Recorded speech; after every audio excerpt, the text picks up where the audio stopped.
Welcome to Dahod Garden. Today we are looking at another herb in the out garden. It's Thai basil. As you can see, it has green spear-like leaves with purple stems and flowers. The plant is quite compact and is growing in a planter box.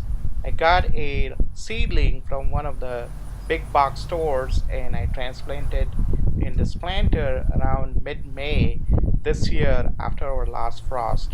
The plant is about a foot and a half high and about the same width now.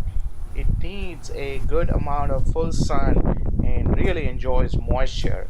As you can see, it's growing vigorously.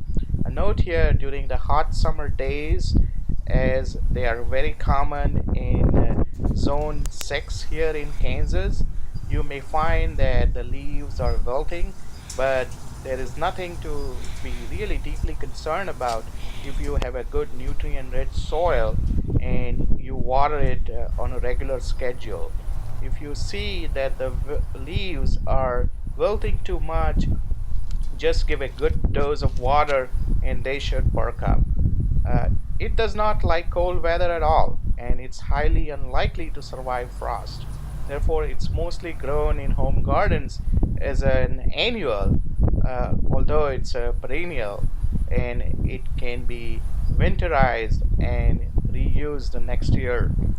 Thai basil has an anisey and licorice flavor.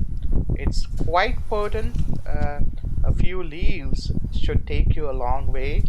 It shouldn't be confused with another popular type of basil, which is holy basil, or it's also known as tulsi.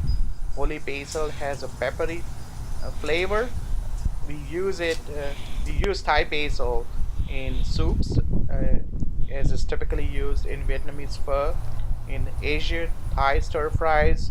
We also use it on pizza and pasta and Indian or Thai curries.